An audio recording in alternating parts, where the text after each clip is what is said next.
말씀의 제목은 영광의 보좌입니다. 영광의 보좌. 이 로마의 대대적인 이 핍박 아래에 놓여 있었던 이 소아시아의 7교회, 예수님은 사도 요한을 통해서 각 교회들을 향한 메시지를 주셨죠.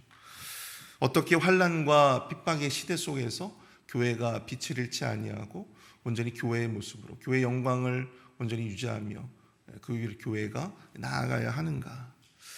그리고 오늘 본문은 독자들로 하여금 이 환난과 이 핍박으로 고난당하는 이 지상의 교회들을 비추는 것이 아니라 그 앵글을 이 천상의 교회, 우주적인 교회의 모습을 보여주시며 이 영광의 보좌에 앉아서 여전히 지상의 교회와 고통받는 그리스도인들을 살피시며 통치하시는 주님의 모습을 보여주고 있다는 것입니다. 우리 1절과 2절을 한번 보십시오. 2일 후에 내가 보니 하늘에 열린 문이 있는데 내가 들은 바 처음에 내게 말하던 나팔 소리 같은 그 음성이 이르되 이리로 올라오라. 이후에 마땅히 일어날 일들을 내가 내게 보이리라 하시더라. 내가 곧 성령에 감동되었더니 보라, 하늘에 보좌를 베풀었고 그 보좌 위에 앉으신 이가 있는데. 아멘. 계시록에서 요한은 4번 정도 자신이 성령에 감동되었다라고 하는 것을 밝히고 있습니다. 계시록 1장에 이어서 오늘 이 계시록 4장 2절에도 그가 성령의 감동으로 그 모든 환상, 하늘 보좌의 그 영광의 보좌의 환상을 보고 있음을 이야기하고 있는 것이죠. 그가 성령의 감동이 되어 본 것은 다름 아닌 보좌였습니다. 영어로 우리가 드론이라고 하죠.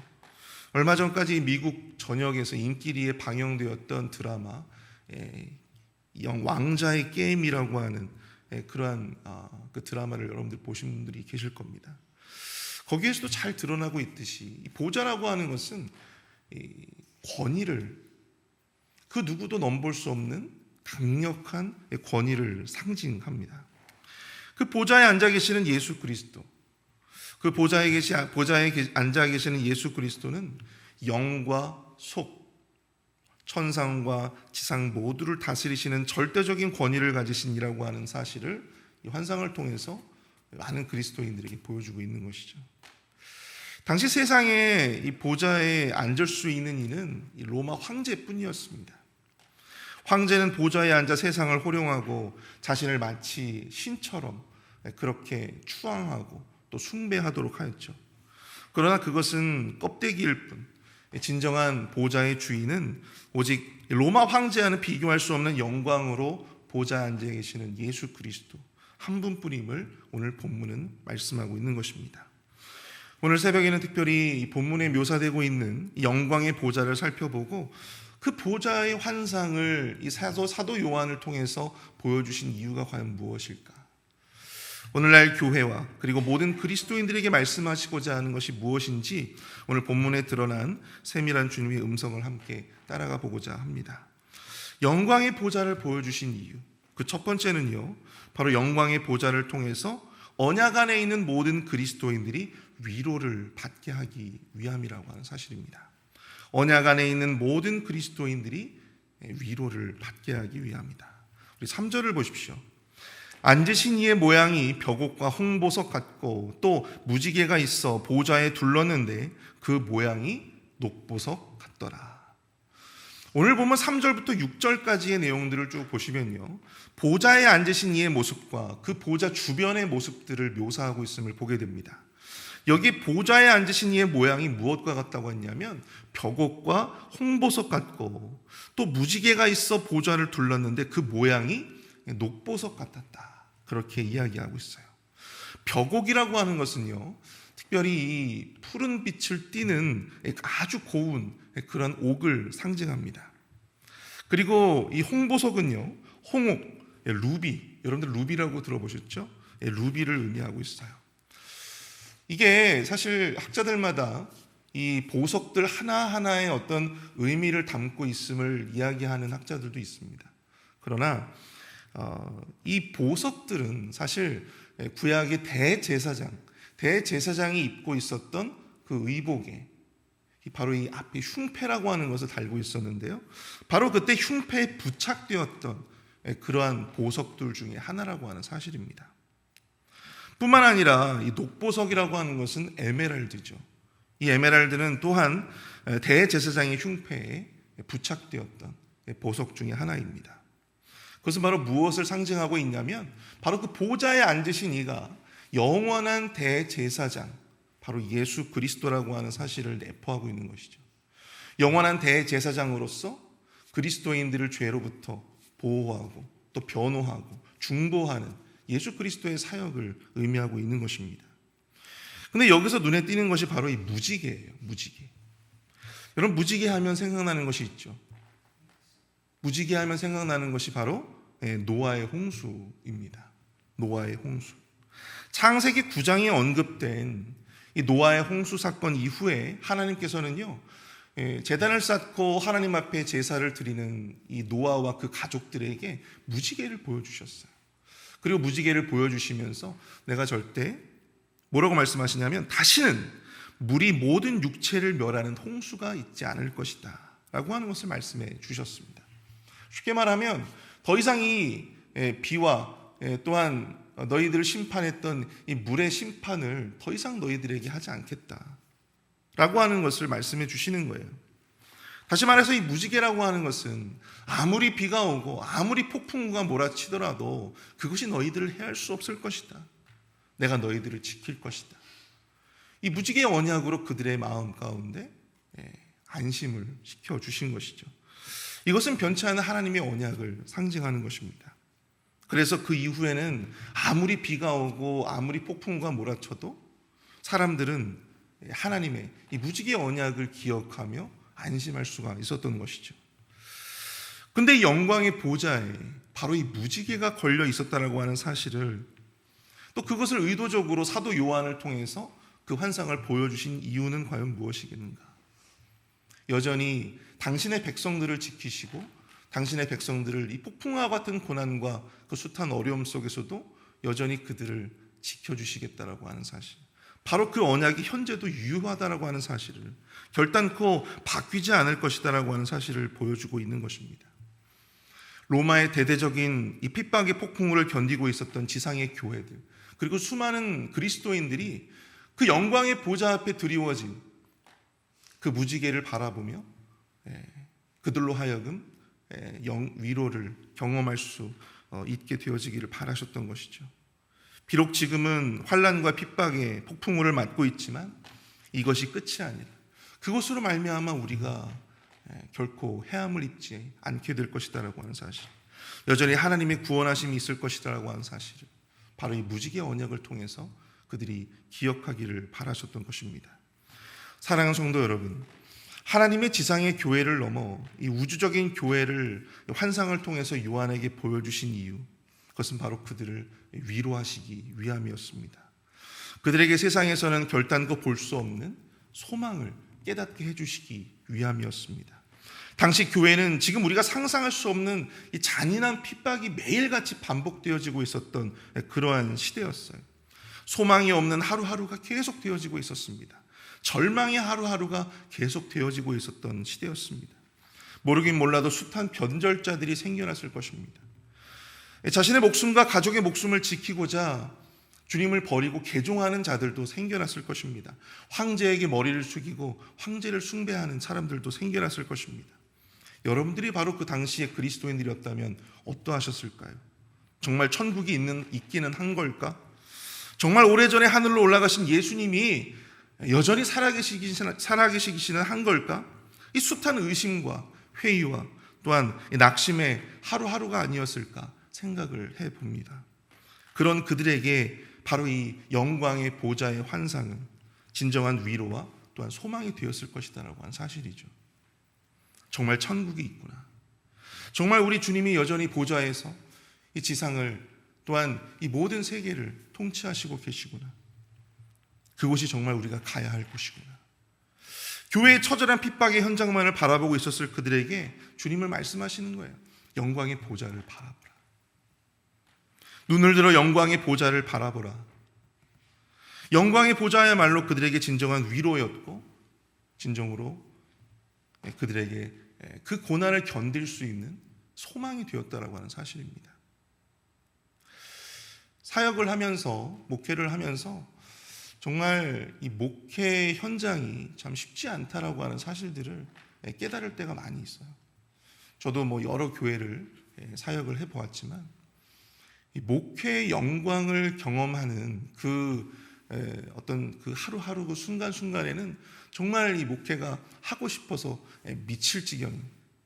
정말 이 교회를 내가 섬기고 있다는 것에 기쁘고 정말 감사하는 어떤 그런 마음으로 우리가 섬기지만 정말 이 목회의 영광이 아니라 정말 이 목회의 자리가 너무나도 힘겹고 버거운 그런 삶의 어떤 그런 모습들을 보게 되면 이 목회를 포기하고 싶은 그런 마음들이 들 때가 있다는 거죠.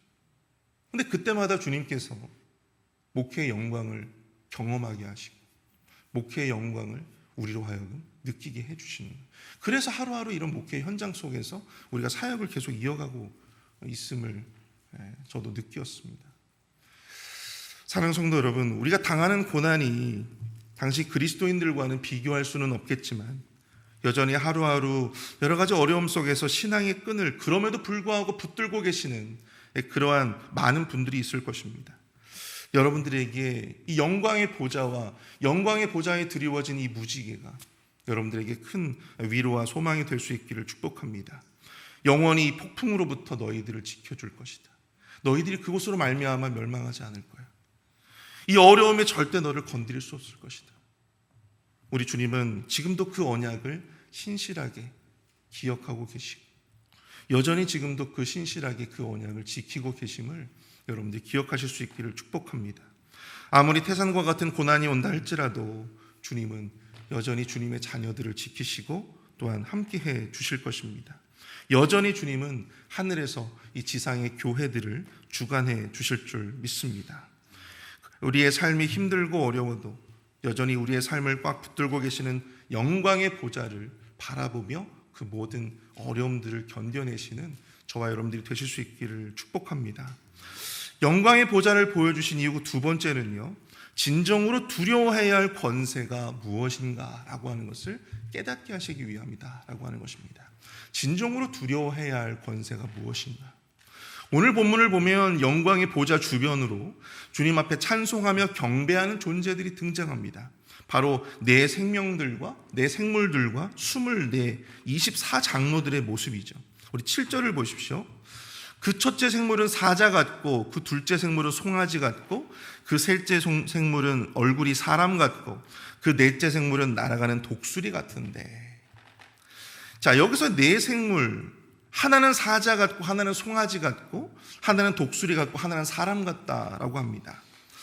학자들마다 이것을 해석하는 것이 다르죠. 그래서 사자는 어떤 하나님의 위엄과 능력을 상징한다. 또 송아지는 신실함을 상징한다. 또 사람은 지성을 상징한다. 독수리는 주님의 주권을 상징한다. 이렇게 이야기하기도 합니다. 그런데 여러분들 쉽게 생각을 해보면 이 동물들은요 모두 다 무엇이냐면 하나님의 피조물들이라고 하는 사실이에요. 하나님의 피조물. 그리고 이들이 밤낮 쉬지 않고 뭐라고 외칩니까?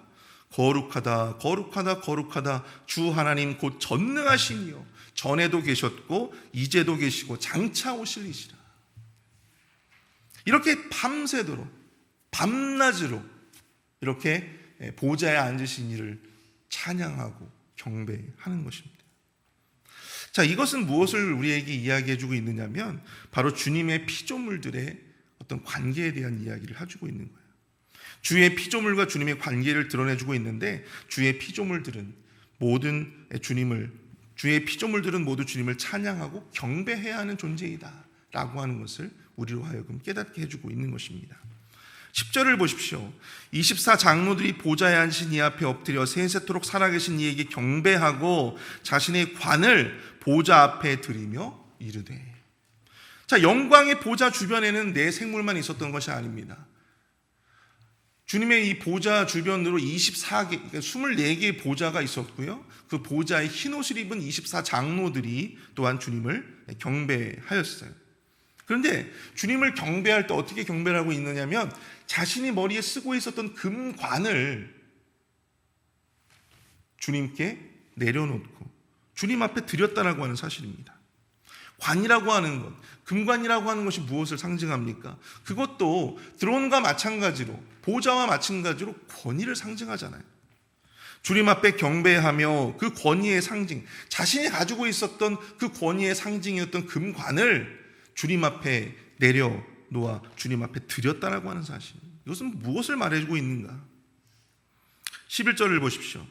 우리 주 하나님이여 영광과 존귀와 권능을 받으시는 것이 합당하오니 주께서 만물을 지으신지라.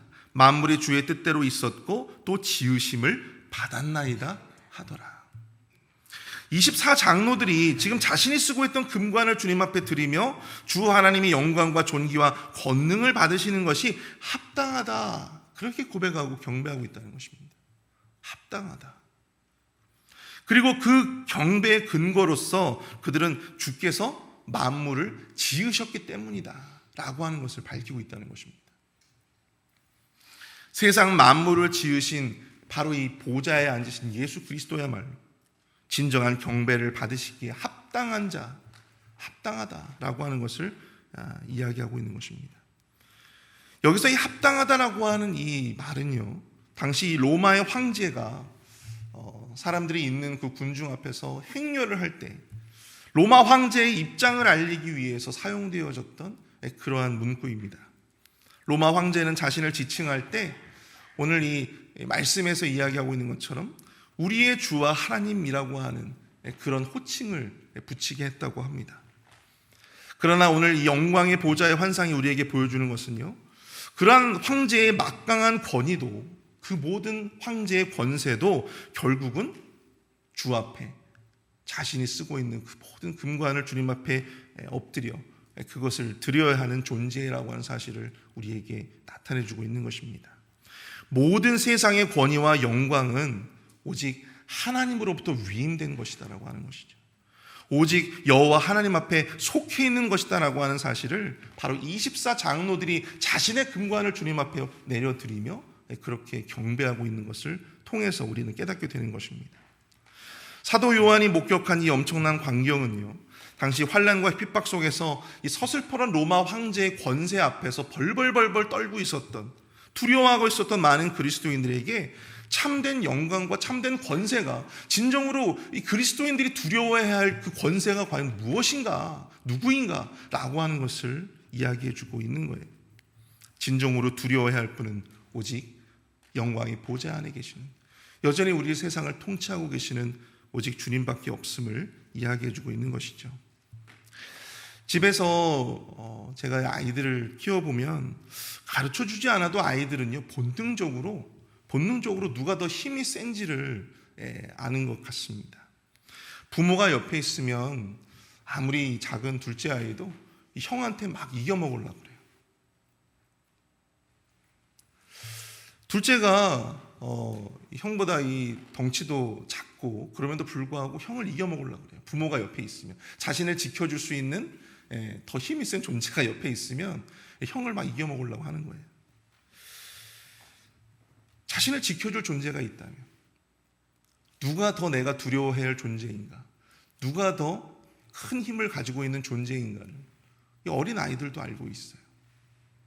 마태복음 10장 28절을 보십시오. 몸은 죽여도 영혼은 능히 죽이지 못하는 자들을 두려워하지 말고 오직 몸과 영혼을 능히 지옥에서 멸할 수 있는 이를 두려워하라. 내 동물과 24장로의 경배와 찬양은요, 바로 우리 그리스도인들이 진정으로 두려워해야 할 권세가 무엇인가? 진정으로 두려워할 할 권세가 바로 오직 여호와 하나님 한 분뿐이다 라고 하는 사실을 교회로 하여금 깨닫게 하시기 위함이었다라고 하는 사실입니다. 이것은 로마의 박해와 핍박 속에서도 그들의 권세를 두려워할 것이 아니라 하나님의 권세를 두려워하며 더 담대하게 하나님을 경배하고 하나님을 찬양하도록 촉구하고 있다고 하는 것입니다. 사랑하는 성도 여러분, 아무리 나를 짓누르는 삶의 문제가 크다 할지라도 그것이 우리 하나님보다 크지 않음을 믿으실 수 있기를 바랍니다. 세상에서 나로 하여금 두렵게 하는 존재가 있다 할지라도 그것이 사람의 권세이든 그것이 무엇이든 그것보다 더 크신 이가 내가 경배하고 내가 찬양하고 내가 예배하는 우리 주님이다라고 하는 사실을 여러분들 기억하실 수 있기를 축복합니다. 사람을 두려워하지 마십시오. 여러분 문제를 두려워하지 마세요. 세상의 권세를 두려워하지 마십시오. 그보다 더 크신 권세가 우리 주님께 있습니다. 그러므로 우리는 그것들로부터 힘들 때일수록 더 담대하게 하나님을 예배하고 하나님을 경배하며 기도하며 주님을 찬양해야 할 줄로 믿습니다. 무슨 일이 있을 때마다 우울해지고 의기소침해질 때가 있잖아요. 그런데 우리 주님은 고개를 떨구기를 원치 않으세요. 그러한 순간에도 변치 않은 주님을 향한 경배와 찬양을 올려드리실 수 있는 저와 여러분들이 되실 수 있기를 축복합니다. 세상의 권세를 두려워하지 않고 그보다 더 큰 권세가 있음을 기억하시고 고난 중에도 더욱더 담대하게 하나님을 구하고 경배할 때 이 권세 위에 권세를 가지시니까 우리를 구원해 주실 줄 믿습니다. 오늘 우리가 다 함께 말씀을 생각하시면서 기도하실 때 우리 영광의 보좌에 위에 앉아 여전히 변치 않은 언약으로 세상 만물을 통치하시고 또 주님의 자녀들을 살펴주시는 그 주님을 바라보며 우리가 위로를 얻게 하여 주시고 세상의 권세가 아니라 진정으로 두려워해야 할 분을 두려워할 수 있는 보다 더 담대하게 이 고난 속에서도 하나님을 경배할 수 있는 그러한 믿음을 달라고 이 시간 함께 기도로 나아가도록 하겠습니다. 함께 기도합니다. 사랑 은혜가 충만하신 하나님,